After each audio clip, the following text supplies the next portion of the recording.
day I hit record, and I didn't have a recorder, nothing going in. So and I let it run for a minute, and there was just this flat line. There were no wave patterns. So I pumped it up, and it was shh, a lot of white noise, and I started to hear these people saying, "We're the Pleiadians, we're trying to talk to you." And then I was like, I reversed it right away, because I didn't want to be jerked around again, you know, and they said the same thing.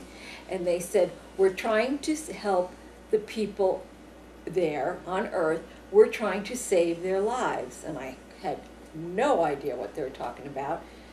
These people were already dead. And then they said, "Planet X is coming in." They said a lot of things.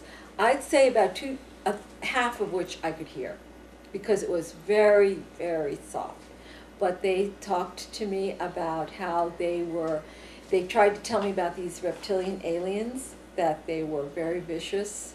They told me a lot of different things that I you know, over the period, it was about a 2-week period that I could hear them. After that, they told me that they said we lost the internet, which meant they lost their ability to communicate on my computer.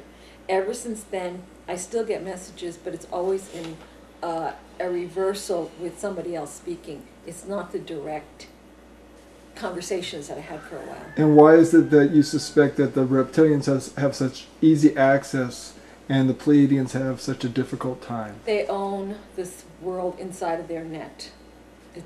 We're in a lockdown, it's a force field. The Pleiadians also miscalculated the arrival of Planet X. Yes, they did. Why would that happen? Because they're not gods. They live in they live in a whole other system. Timing is always iffy, and you've got a big planet like Planet X, speeds up, slows down. They thought it was coming through last spring, right around this time. They told me we miscalculated, and they apologized. But so yeah, they were wrong. I mean, they're not God. Now later on, after this, Roger came to visit you at your home. And how did Francis become involved with Roger? And what happened in September of 2004 that changed the dynamics of everything? Francis was the last. Francis wouldn't go out on the transport. He was the last holdout of the people right around here. He didn't want to leave me. He just figured. He always said, "When you die, I want you. You know, you come and get me and take me to heaven with you." That was his big thing. But I wanted him to go on the transport, but he said no.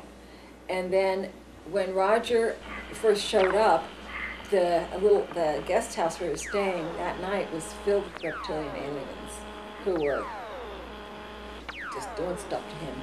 And on the voice-activated recorder, Francis was in the house, and he was terrified. And he said, "This house, I'm hiding in the bathroom. This house is filled with aliens." They only call them aliens on the other side. He said, "And it's a monster plot." I'll never forget that, because the people on the other side really are almost as clueless as we are. Not quite, but they don't really have a lot of information either about what's going on. Now, what happened in September of 2004 that changed all the dynamics? That's when the reptilians, that's when Roger showed up. The Pleiadians, the Pleiadians had been taking people out. This one called Vinny, but that was actually a little later, that was on New Year's. The transport was still running, but the Pleiadians were coming the reptilians were coming in, they were cloning them by the thousands and thousands. As a matter of fact, one of them told me that they were getting ready to invade New York. So reptilians cloning reptilians. Right, yes. And the ones that they clone are all, I think they're virtually all male. They told me they have an extra Y chromosome, which makes them much more aggressive.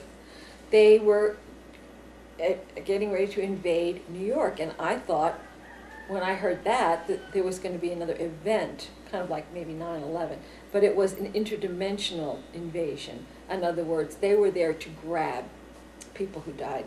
In New York City? Yeah. The astral version of New York City. Right. So is that is the astral realm almost a mirror image of what's here?